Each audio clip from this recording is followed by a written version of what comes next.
Hi, HRN listeners. We're celebrating our 15th anniversary, and we have a really fun campaign and an ask for you. This 15th anniversary tour is aiming to bring you closer to unique food and music experiences in some of the most exciting cities in America. All the while, we're raising funds to support our work empowering the next generation of food systems storytellers through our fellowship programs. Here's how it works. Donate to HRN and be entered into a raffle in the city of your choice to win a dinner for two at a noteworthy restaurant and tickets for two to a concert at a prominent local venue.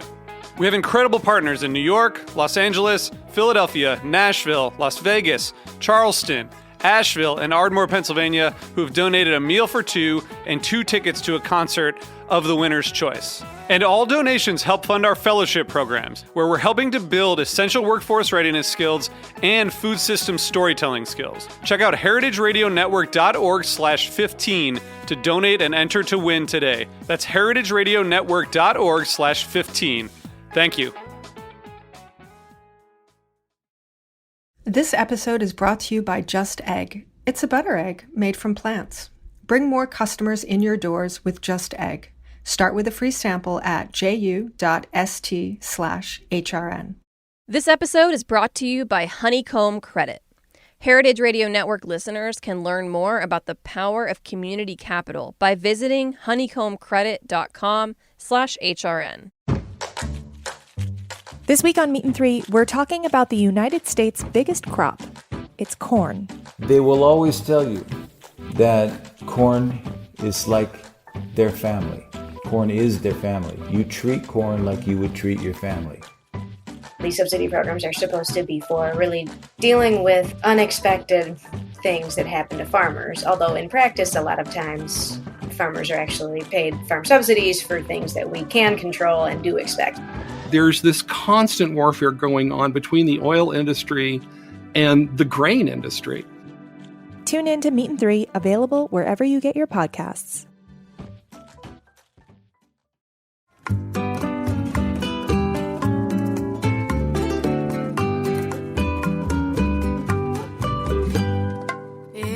Welcome, everyone, to another episode of Cooking in Mexican from A to Z. I'm your host, Aarón Sanchez, alongside my beautiful mother, Zarela Martinez. And we have the outstanding pleasure of inviting to our unbelievable podcast somebody that we both admire immensely, who, other than my mother and a select few, have done so much as far as Mexican food and culture. And, of course, we're talking about Chef Rick Bayless. Where do you start with his unbelievable accomplishments? He's an American chef. He's specialized in traditional Mexican cuisine throughout his career. He opened his restaurant Frontera Grill in 1987, which has a little bit of a coincidental timing with you, Mom. You opened your restaurant in 87 as well. It was an auspicious year. It was a very important year, right? And I will just say that today is our 34th anniversary for Frontera Grill.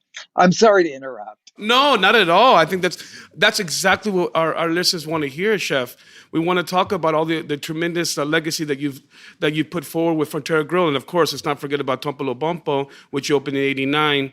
And, it's actually a restaurant that received a Michelin star in 2019, which is such a huge accomplishment. And again, I mean, kudos and so much love y amor por todo lo que has hecho. And then you continue to do all of your wonderful things. You've multiple James Beard Award winner. You've made so many beautiful appearances, whether it's on Top Chef Masters in 2019. You're the author of 8 unbelievable cookbooks. From Mexican Every Day, Mexican Slow Cookery Cookbook. We can go on and on and on. But today's topic and subject matter is going to be about rice, which is a large topic. So I don't want to waste any time. Let's tackle rice, how it's made its introduction into Mexican cooking, and let's go there, shall we? Why not? It's a kind of an interesting thing. So, which school of thought do you ascribe to? Is it the one that it came from the Philippines or the one that came through the Mediterranean? I mean, obviously, it came after the Spaniards arrived in Mexico. There wasn't any rice in pre-Columbian times, but I guess it could have come. A lot of people say right away, like in the early 1500s, after the conquest in 1521, that right away rice came to Mexico through the port of Veracruz. But then other people say most of the rice came from to Mexico from the other side, but that would have been quite a bit later when the Manila galleons started. So, which do you believe is the truth? I think that it came both times, because Yeah, prior probably it to, did.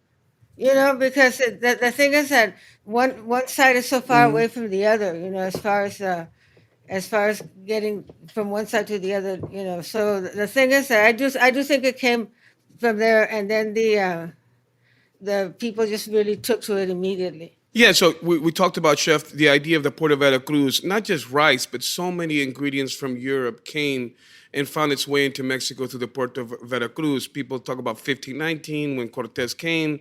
I think it took a little bit longer to have those ingredients have a footprint in Mexican cooking. But you're right, from olive oil, et cetera, we can go down the list. But rice, as an interesting note, it started to be cultivated started to be really cultivated in Veracruz and Campeche, which shares a border, as you know.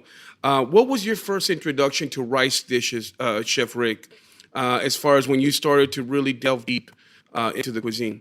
Can you recall? Certainly, I do. I will tell you that the I grew up eating Tex-Mex food, okay, because I grew up in Oklahoma City, which is just north of Texas, and I grew up cheese enchiladas, beans, really soupy pinto beans, and rice on every plate, and so I had kind of a taste for all of that, and I have always been a carbohydrates person my whole life. I love carbohydrates. So the idea of beans and rice together is just like heaven for me.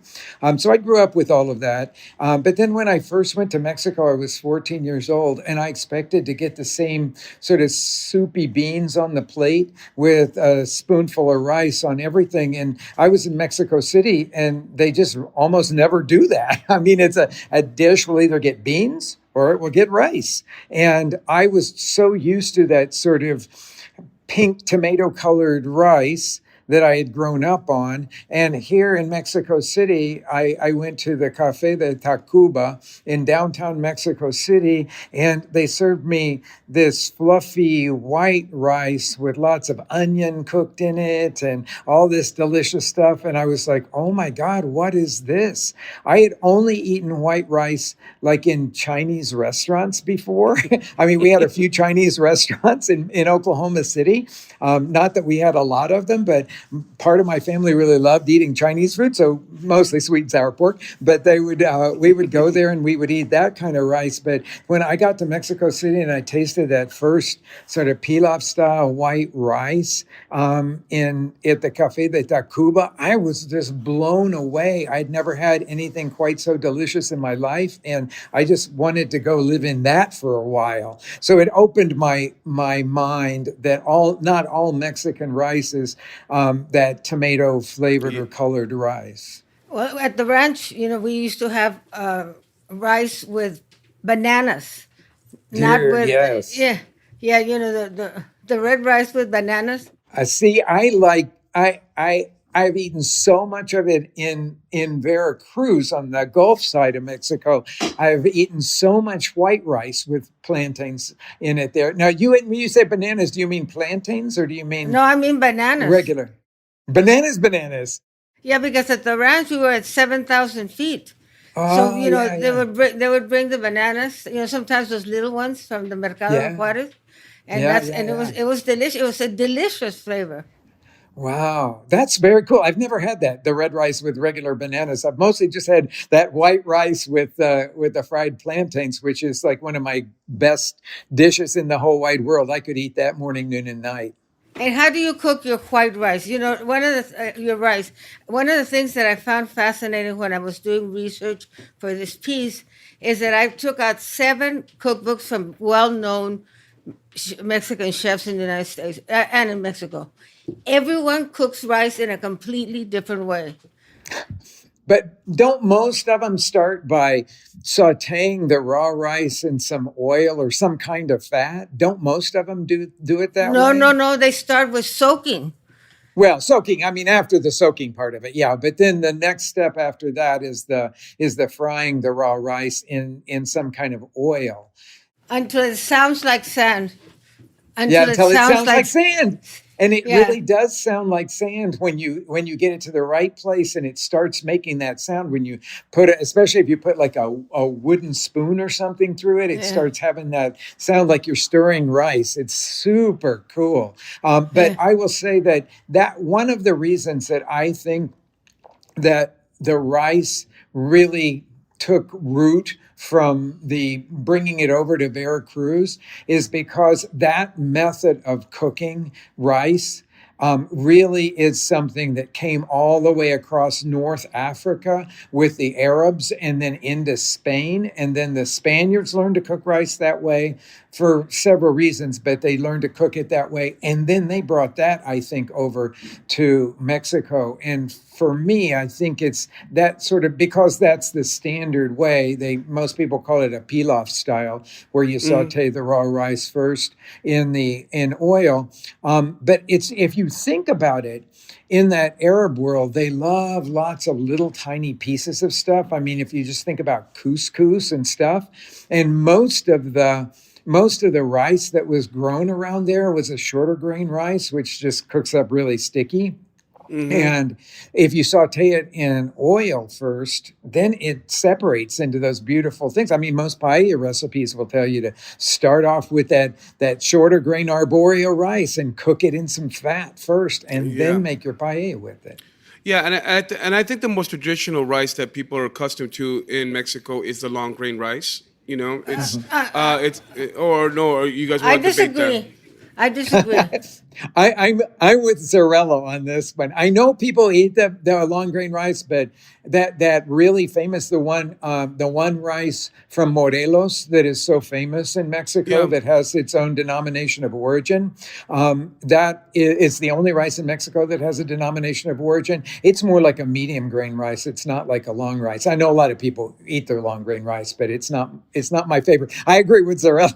It does take more liquid though. Right? It's not the traditional 2-to-1 as you would imagine. So I think for people that are listening, just to get the distinction of the long grain versus the short grain, I think it's important to mention. Yep, I agree. Something that I found fascinating is that I was talking to some chefs and they're using basmati or texmari rice in their restaurants. Not my favorite. Okay. Not my favorite, I'll tell you. Like Roberto Santibáñez does in his cookbook. But you know what, though? It does cook up really fluffy. There's no doubt about it. You can't make the stuff stick together. But I like the mouthfeel of a shorter grain. It's more meaty. And also to your point, Chef Rick, the basmati does not absorb the flavoring as well as the long grain or a short grain. It almost has like a little shield. It has like a little shield to it that doesn't almost let the brand, if you will, to get that flavoring in there. Well, and it's like the difference between those two kinds of rice, what we would call medium grain rice and short grain rice versus the long grain and the basmati, is the type of starch that they have on the outside of them. And that long grain rice and the basmati rice has this really hard starch. So it doesn't allow it to really absorb all of the liquid. I mean, it absorbs liquid, but it doesn't absorb the flavoring in the same way. Whereas the shorter grain rices, they have that stuff that just almost melts off the outside, and then it just really absorbs. I mean, just like you think about risotto, you make it with a shorter grain rice because you want to dissolve all that starch off the outside. If you tried to make risotto with basmati rice, it would be a mess. Absolutely. But that's a very good prelude into what I want to talk about, a little bit about the they call it in Latin America and the Caribbean, arroz asopado, or soupy rice dish. So maybe let's talk about some of those traditional stuff like arroz a la tumbada, some of those little soupy rice dishes, because that might be seen foreign to some people. The best arroz a la tumbada I've had was at your restaurant, Rick. Oh my God. It was fantastic. Tell us about it. Thank you. It's like one of my favorite dishes in the world, and it's like and typically every time that I've had it in Veracruz and around in that part, they start with already cooked rice that they add to the dish toward the end, just the same way if you were making a caldo de pollo and you put a big spoonful of rice in there. But it's obviously all seafood that's in there, and oh my God, I love that stuff so much. I even like cheap stuff. I did a crazy fast version of it with half a jar of salsa and a bunch of chicken stock, and then threw a whole bunch of mussels and shrimp in there, and then a big spoonful of rice at the end. And even that, which I could make in about 10 minutes, even that was good. Oh, I love it. But if you were starting from scratch, how would you do it? Well, I'm a tomato roaster. Not everybody in Veracruz is, but I would roast tomatoes and green chilies like serranos or jalapenos, and then and some garlic. And I'd make a puree of that and cook that down first, and then I preferably add some fish stock to it, which is really easy to get there in Veracruz, where they're making this all the time. But I think it's it can have any kind of seafood in it. But if you're thinking about being in Veracruz, it's probably going to have those little clams in it, which I think it has to have some kind of a bivalve in there, because when they open up, they leave so much of their flavor behind in the broth. And then those little crabs that they have there, the like little blue crabs. Oh my God. And if you use those to make your stock with, then it's amazing. That's my very favorite version of it. And it can have fish or not fish, but to me, it's all about crab and shrimp and mussels or clams. But Chef, you brought up an interesting point. So in essence, your roasted tomato base of the onion, the jalapenos or serranos and tomatoes is your sofrito. Yes, exactly. What you would traditionally start a paella with, and then exactly. the other most important crucial part is that stock to cook your rice in. So I think we're in agreement that those two elements are essential, of course, from great seafood to make a beautiful rice a la tumbada. Oh, and I forget the herb. I forgot saying the herb, because in Veracruz, it's epazote, and I just love epazote in arroz a la tumbada. I think it just adds this sort of slightly bitter element against the sweetness of everything else, and it just makes it so good. No, I love that. So, Mom, let's talk a little bit about your iconic creamy rice. Oh, no. I know, because people come to your restaurant, Chef Rick, for many different dishes. And one of the things that people stop me constantly is they say, your mom's creamy rice. Talk to us a little bit about the origin of that dish. I want to hear about it too, because I've been thinking about this since we made this date to have this conversation. So please talk about your creamy rice dish. Well, what it is that I copied it from this Juarez caterer, Don Chonito. And he made, and it's a layered dish, which is very much like my food is. My food is known for its layers of flavor. So what I do is that I mix it with sour cream, but the sour cream isn't plain. It has chopped onion in it and cilantro.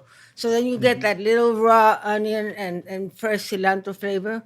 And then it has the cheese, the poblanos, and the corn. And you just bake it. But you have to use Uncle Ben's rice, because if you use or another converted rice, if you use plain rice, it becomes like a mush. Mush. But you bake it though, Mom, which I think is important. So it's not necessarily something that's folded in. It's something that the cheese has a chance to do its job and kind of make this gooey, almost rice casserole, right, Mom? Yeah. The recipe's on our website, Zarela.com, which is in the process of being totally redone and brought up to date. Very shortly. Okay, well, so you know what? So we're on the topic of rice, and then I want to talk a little bit about the cooking of rice. And I'm just going to say the way that I learned. I had the privilege of working with Chef Doug Rodriguez, and I learned sort of more of the Caribbean style of cooking rice. And a couple cool things that I learned through this process that hasn't failed me. I've worked with some Cuban ladies and women from Puerto Rico and all these little Caribbean countries. And you always boil your water or your stock prior to. Yeah. Okay, so when that comes to a boil, you season it, and then you can put a little bit of fat in there, butter, oil, whatever you like, and then you add your rice. You can do a 2-to-1, stir it. But if you didn't have that opportunity to measure it, the señoras would tell me just to stir it till the spoon stands still in the middle. So when the spoon stands straight up in the middle, that's when you know you have the proper ratio of water to rice. So I thought that was really neat. And the other part of it is also baking the rice. So in the idea of putting some banana leaves on top of your rice, maybe some parchment paper, covering with the lid, and in the oven will allow the rice to cook more evenly. Because I think sometimes when people cook rice on the stovetop, what's going to happen? The bottom portion of the rice is going to cook faster than the top portion. So I'd be interested to hear your thoughts on that. We bake all of our rice in at Frontera, and we do almost exactly what you said, except that we do all of the frying of our rice not in the pan we're going to bake it in, but we actually utilize our deep fryer. So we put the rice into the deep fryer and we stir it in a big china cap strainer, stir it until it depends on what kind of rice we're making. If we're making white, we don't want any color on it, but if we're making one of the other kinds of rice, we get a little color on it. Then we drain it really well, and we saute onions in this big brazier that we're going to put in the oven. And so we saute the onions, we add some garlic to it, other seasonings depending on what kind of rice we're making. We put the drained rice that's already been fried in there, and then we do exactly what you said, where we bring all of the broth to a boil, and then we put salt it. We salt the water, or the broth, so that we make sure that we got the right amount of salt in there, and then we pour that over the mixture of the rice and the garlic and onions, and then we put the top on it and we put it into the oven. Though I've never thought of laying a piece of banana leaf on top of it, but I think that sounds just amazing, and I'm going to do that. I think that sounds just great. Yeah, when you make the traditional moros and cristianos, which is that great rice dish from Cuba, and the moros were the black beans, and the cristianos were the white rice. Yeah, it's not politically correct anymore. Exactly, you can't say that. But what was interesting is that Chef Douglas taught me that you use the bean liquid as your cooking liquid. So you would boil this big pot of beans, and all that flavor of the boiling liquid would be the liquid you would cook your rice in. So it would have this really beautiful backdrop of flavor. Yeah. Well, your recipe's the best. Well, I was just going to say that we do a black bean rice at Frontera, and we do it almost exactly the same way that you were describing that. We just don't put the whole black beans back in it. So, but it really is amazing how the flavor of the beans gets just impregnated into the rice when it's cooking that way. It's super good. That's one of my favorite rices that we do. Oh, wonderful. You know that I was looking at Sor Juana Inés de la Cruz's book, cookbook that she wrote in the 17th century. And it was like, she has this really interesting dish. First of all, she cooks her rice inside of a napkin. Which I know that some Thai people do that, don't they? Steaming it, I think. Like tying it up in a napkin and steaming it for a long time. Yeah. Yeah. And she puts it in a cazuela with the most extraordinary picadillo. Really? And then she tops it with another one. And I mean, it's amazing that this was in the 17th century. Right. And that the food was so sophisticated. Yeah, that book's got a lot of very interesting dishes in it. And you can't imagine how complicated the food was that she's writing about all those years ago. And you think about the introduction of rice. It must have seemed something very luxurious at the time, right? Because it's a corn-based, Mesoamerican-based diet, chili, squash, corn, tomatoes, all that. And then rice must have seemed so foreign to the indigenous culture and people that were living in Mexico at that time. And I find it very interesting how different pockets of Mexico have started to adopt different rice dishes, right?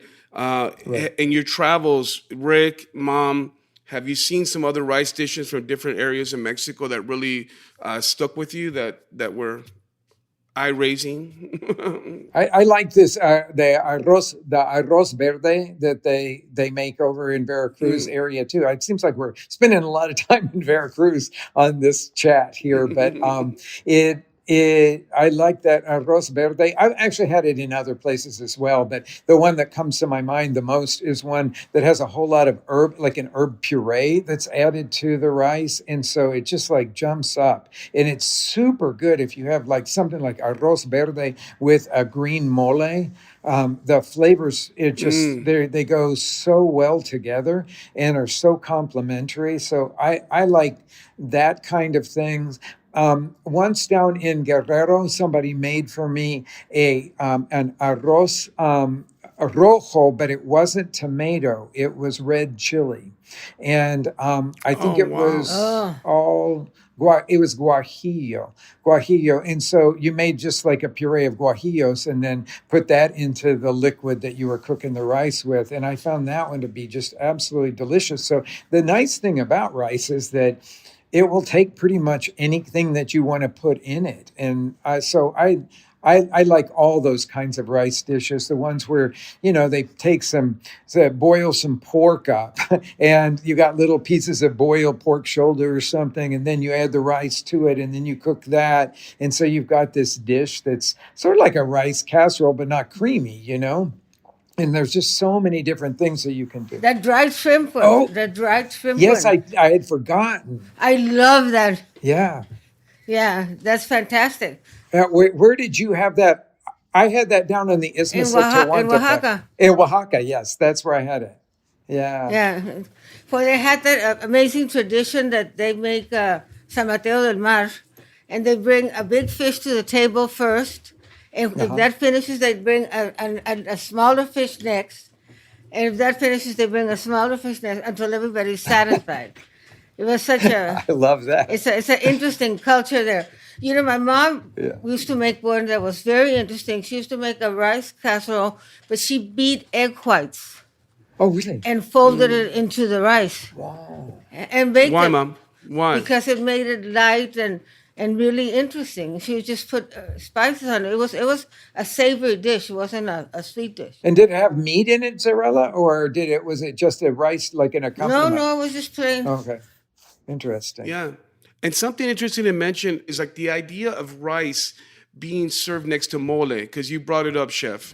Is that traditionally mole was served with some sort of corn-based tortilla or tamal, and the idea of to start seeing the progression of mole being served alongside rice, I think is significant, and it's something that I think people are accustomed to now, but it's a recent occurrence, you know what I mean, where mole has been made in Mexico for thousands of years. So. Yeah, it's a very interesting thing, because if you think about that, the most famous mole, if you think of a mole poblano or whatever, and you look at that culture in Puebla, it's very clearly what you could call mestizo, in the sense that it has very staunch European roots and very staunch indigenous roots. And it's like that is a place where everything just comes together so beautifully, because a lot of those ingredients in the mole poblano are not native to Mexico. They were brought either on, lots of them on those Manila galleons.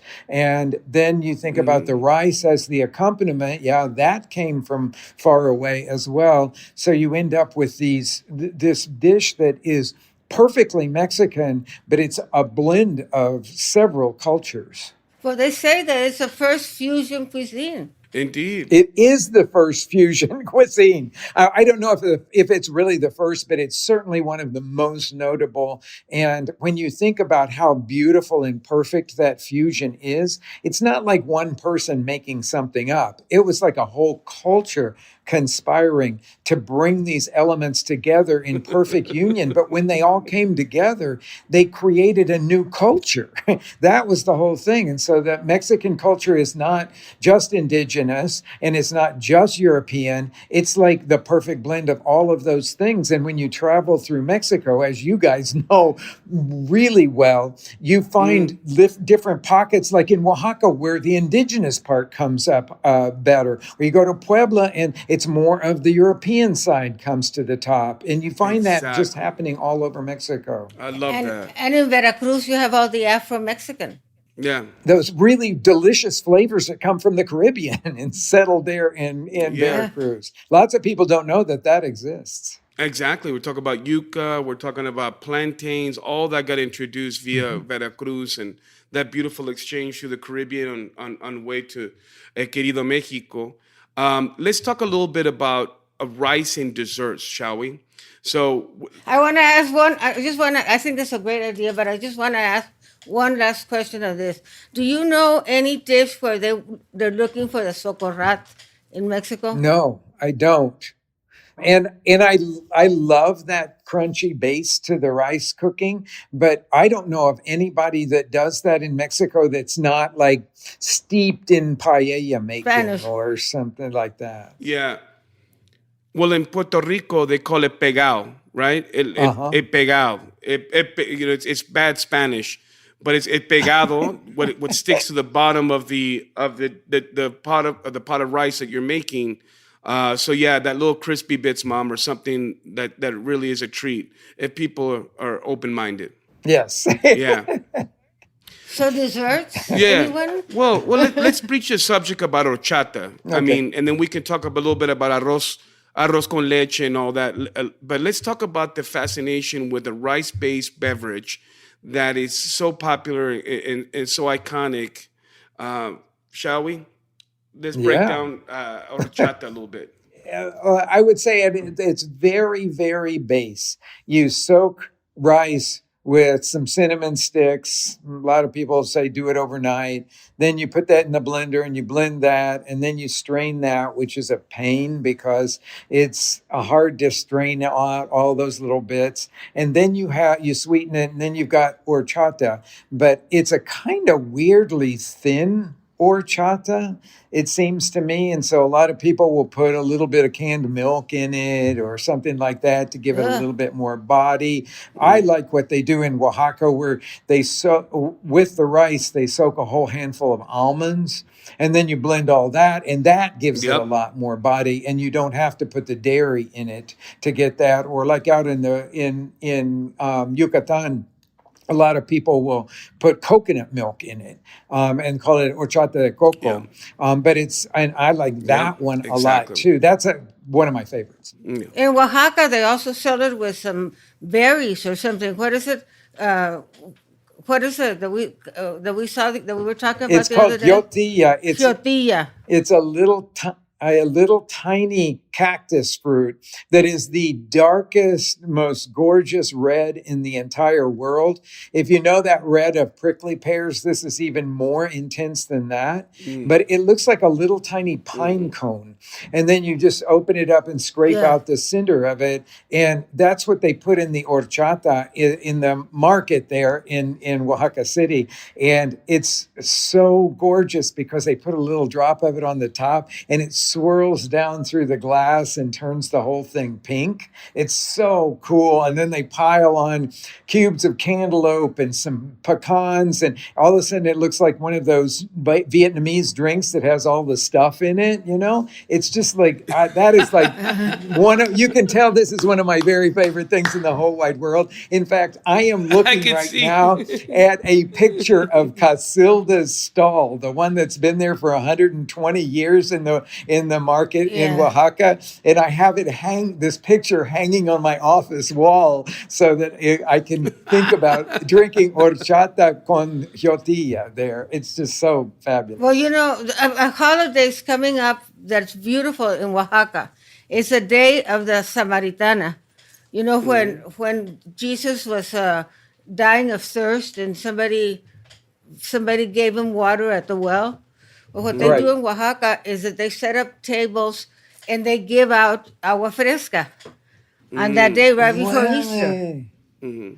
Wow, I didn't know Yeah. that. I've never been there for Semanas. Is it during Semana Santa or when is it?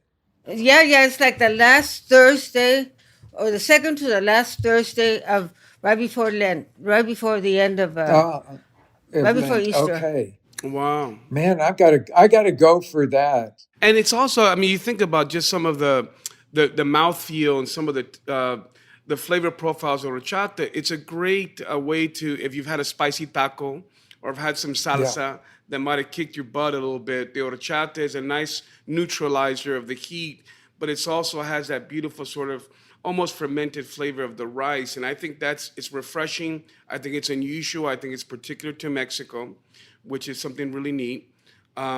Shall we talk a little bit about rice in desserts? Okay, the arroz con leche. And I know baby. I know it's not a favorite of a lot of people. You know, Mexico is Not not at all. necessarily touted for their dessert making, which a lot of people will differ. But I think arroz con leche is something that should be, I don't know, brought back to the fore, to the surface a little bit. Chef Rick, what are some of your? I love it. Yeah. I love arroz con leche. I love that. And I like the Mexican version of it, not the American baked version of it. The baked version of it for me doesn't capture the creaminess. And so my go-to version of it is to cook rice in water till it's done, then to add to that the milk and sugar and simmer that till it starts to thicken. But remember, the rice is already cooked, so the grains are going to stay intact pretty much. If you have used like medium grain rice, you couldn't do it with basmati. It'd start going it'd get weird. Anyway, so Yeah. I like medium grain rice for that. So then I add the sugar to it, and then when it just starts to thicken again, I like to add egg yolks to it and turn the fire off and just let the heat of because it's hot enough to generally cook those egg yolks, but it makes it super creamy. Add a little bit of vanilla to it. I like all kinds of dried fruit, so I could put any kind of dried fruit. I know everybody thinks raisins with it, but there's a lot of fruit out there. Dried figs cut up is like super delicious in that. And then add a good dash of like añejo tequila. Oh my God, it is a great dessert. Serve it warm. Or also plump up your dry fruit in a little bit of Yes. tequila or a little bit of absolutely. brandy or something, and then Or and let rum. those dry fruit come back to life. Yeah, rum. Yeah. You know what kind of rice desserts I like? I like stuff made with rice flour. You know, first of all, I make this delicious bread with rice flour. It's a zucchini bread that I learned how to make in finishing school. You know, one of those things that they taught you in Guadalajara, you know, to be a good wife. And in any case, no, really, I learned how to shadow, embroider, make breadcrumb flours, you know, for little. I mean, believe me, I learned a lot of stuff. And in any case, it said Victorian etiquette, Mom. well, yeah, but I learned how to cook the food of the fancy people of Guadalajara. And you know, there was stuff like cannelloni. There was like amazing dish. I still have I had the book. I sent it off to Harvard. Okay, Mom. And then? And anyway, so you make it. At the restaurant we used to make it with corn and poblano, but originally I had it with zucchini, and carrot. And I have the recipe in one of my books or on the website. In any case, and that's really good. And then in Oaxaca, they have this cake that's called quesadilla de arroz, and it's made with corn flour. I mean, with rice flour, but it can't be the Chinese one. It has to be the Latin brand. Interesting. Gotcha. You know, a lot of people don't even know that there are all these different kinds of flours in Mexico, because you can buy the garbanzo flour, you can buy black bean flour, you can buy fava bean flour, you can find rice flour, and you might think that you would have to go to a specialty kind of grocery to get it, but no, you can find them anywhere, which means that people are really using them. So yes, making those breads with rice flour especially especially is quite common in Mexico, and it does give a really beautiful texture to it. It doesn't have any gluten, so you have to make a certain kind of a cake or Yeah. something out of it, but it's got to be just right.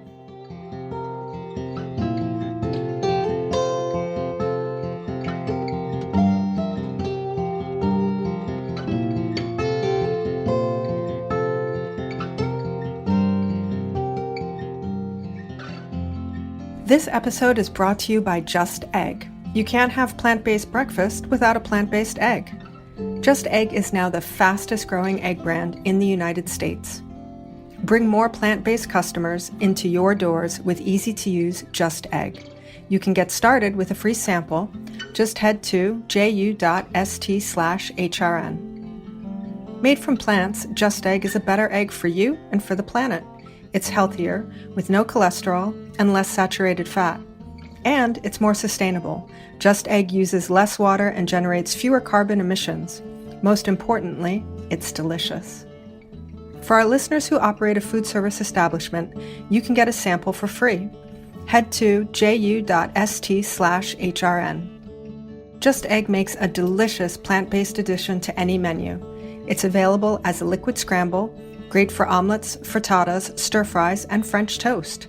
There's also frozen, pre-baked folded version that's ideal for filling breakfast sandwiches or topping salads. Chef Jose Andres called Just Egg mind-blowing, and Bon Appetit says, "So good, I feel guilty eating it." Put the fastest growing egg brand on your menu. Get a free sample of Just Egg for your restaurant at ju.st/hrn. This episode is brought to you by Honeycomb Credit. Heritage Radio Network listeners can learn more about the power of community capital by visiting honeycombcredit.com/hrn. We all know that food businesses like yours are the backbone of your community. You make your neighborhood a more delicious place to be, and your customers are hungry for more. Food businesses across the country are working with Honeycomb to open new locations, buy equipment, and grow. You too can unlock fair growth capital by allowing your community to invest directly into your business. A crowd-funded loan from Honeycomb deepens your customer relationships and gives them a whole new way to engage with your business. You'll also get access to thousands of local investors in the Honeycomb network who are passionate about seeing food businesses succeed. Honeycomb is the community bank of the 21st century. Fair rates, flexible terms, and no prepayment penalties. Honeycomb has proven to be an invaluable growth tool for all kinds of businesses, from James Beard-nominated restaurants and upstart food trucks to organic farms and award-winning breweries. Best of all, with Honeycomb, you're paying back your neighbors, not big banks. To learn more about how Honeycomb Credit can help grow your business while building vibrant, financially empowered neighborhoods, visit honeycombcredit.com/hrn.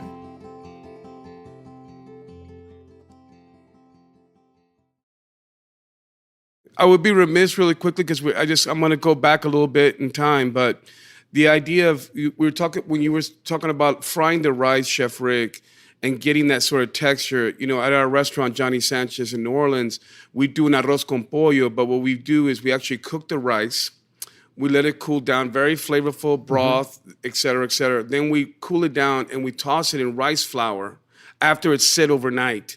And then we fry it and it puffs up. Oh, it's wonderful. And it puffs up like Rice Krispies. And then we cook that into arroz con pollo with a very flavorful broth and roasted tomatoes and onions and all the good stuff that you talked about. So I think that's really neat, just because I wanted to mention that because you talked about it earlier. I have to interrupt, though, because you went way too fast through that. So, okay, you've got this chicken. It's raw chicken, right? No. So here's the deal. So we make a very flavorful chicken broth.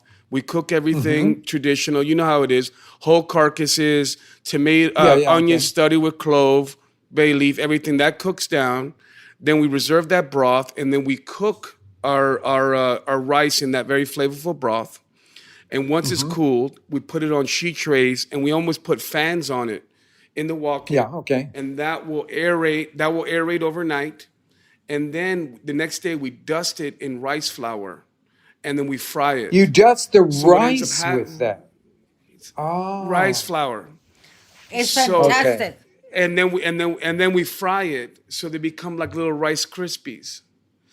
So then we yeah. take then we take the that reserve broth and then add it to a mixture of roasted veg and then our freshly grilled chicken or whatever we're doing with it. But it Okay, pops okay. up. It puffs up. It's like puff rice, Right. and it's That's super cool. it's really neat, and it gives a beautiful texture and it allows that broth to really soak into the rice, but also have texture to it. So it's neat. Cool. So. Oh, that's really wonderful. So, Rick, while we're here, what we love to do on Cooking in Mexican from A to Z is shamelessly plug. So, can you please tell everybody about what you're doing right now and any cool things and projects you have going on, please, and where people can and reach out to you and engage? Absolutely. Thank you so much, Aarón. Yeah, well, we're trying to survive. That's number one. We are just trying to survive like everybody else in the restaurant business right now. And we are seeing that there may be a light at the end of this very, very long and dark tunnel, but we don't quite know how things are going to pan out. So we have, like everybody else, had to just pivot and do all kinds of different things. And one of the things that we've started is a YouTube channel that people can become members of. And that helps to support our restaurant. And what we are doing is you receive 2 videos from me every week, but they're all new. I mean, we're creating all new content. We call it the Complete Mexican Kitchen Sessions. And I am covering the cuisine from top to bottom, everything that I can do to try to put down in video, what are the foundations of the Mexican kitchen? So I'm not really doing contemporary Mexican food in this particular session because I want everybody to know what the foundation stuff is so that then they can build on that if they want to. And so you receive 2 videos a week from me, one short and one longer. And then once a month, we cook live. We're going to do our live cooking tomorrow night. I know two nights from now and we usually do it on a Friday night, and so we cook along with everybody, and it's really fun thing. And once a month, I do a live question and answer so people can ask me questions, and those are really fun. We have a great time in all of that. So that's my big push right now, that we're doing that. And if people have wanted to find out what our flavors are like, but if not, that don't come to Chicago. I can say that we're getting ready to go on Gold Belly. If everybody knows what Gold Belly is, it's the sort of international. I'm doing it as well. I thought you were doing it. And so we're starting that next week as well. We've been doing a lot of different things here where we make food and take it out to the suburbs. I mean, we've just been doing anything just to stay alive and to keep our staff employed, which is the most important thing. I said from the very beginning, if we don't take care of our staff, we have nothing at all. And I will say that there has been such a major exodus from the restaurant industry that every restaurant is in sort of dire straits because we have been able to hire back about 60% of our staff. But I will tell you that other 40%, almost all of them have left the restaurant industry, which is going to make it hard for us to grow back to where we used to be. And so we're just doing our best to survive, as I said. And I encourage people, if you're interested in Mexican food, which you probably are if you're listening to this, to check out my YouTube channel. And there you will find out how you can become a member. It's not expensive, but the more people that we can get to help us out, the better it is for our staff. So that's one of the ways that we're making money for our restaurant right now. So That's kind of what we're doing. And how are your products doing? Products, they do really well. Actually, do the products during the this horrible pandemic have done very well because people have been cooking at home a lot more. So we're very pleased about that. Yeah, that does well. Well, I'm happily retired, so I don't have to worry too much. Except I'm not really retired, but I mean I'm pushing right now everything to try to show people that you can live well with Parkinson's. And so I have a new project coming out. I mean, I've had it for 35 years, so Yeah, I really respect your continued courage to constantly be doing stuff because you're an inspiration to so many people. So keep it up, Zarela. We're counting on you. Well, thank you very much. And Rick, and I also have to, on a side note, I did a panel yesterday with Emerald in Providence, Rhode Island, at Johnson and Wales, and Paul Kahn cannot stop talking about your unbelievable mentorship to him. He was and he tells me time and time again, his time with you was so invaluable, and it was just something that really stuck with him. So I share the same sentiment as he does, as you were somebody so special. Oh, thank you. And somebody so important to our culture, and the way that you've approached it as a purist and just embraced our culture is something that can't be understated. So I'm just so grateful that you came and spent this time with us. I will say that Mexican culture is just so incredibly complex and vibrant, and it has so much to teach the world. And I can't stop talking about it because of that. I think it has given me so much, and I can't wait to share that with other people. And it's wonderful to hear when people like Paul talk about their time here, because we're really proud of all the people that have come out of our restaurant and gone on to do really wonderful things. And he certainly is the shining star of all of that. So again, Aarón, Zarela, thank you so much for inviting me. This is such a pleasure. And so here we are. We just had a beautiful session here with somebody that I admire immensely, Chef Rick Bayless. We've been talking about all things rice in Mexico. So thank you all for listening to this unbelievable podcast, Cooking in Mexico from A to Z, with Zarela Martinez and Aarón Sanchez on HRN Network. Thank you very much. Hasta luego.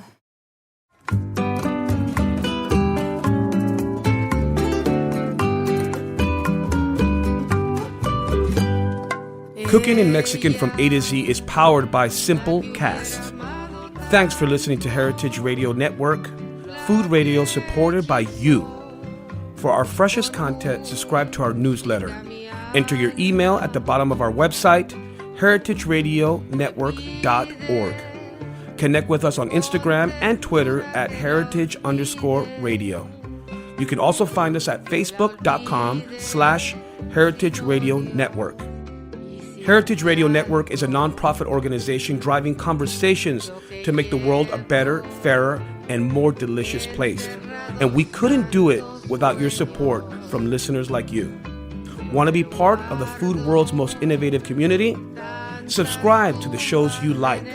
Tell your friends, and please join the HRN family by becoming a member. Just click on the heart at the top right of our homepage. Thanks for listening.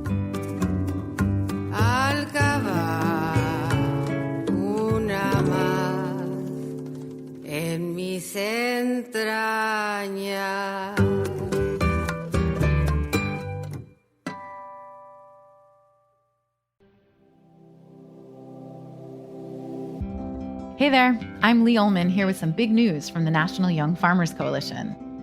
We're partnering with Heritage Radio Network on a special season of The Farm Report. It's all about what's happening with the Farm Bill and how it impacts farmers and eaters.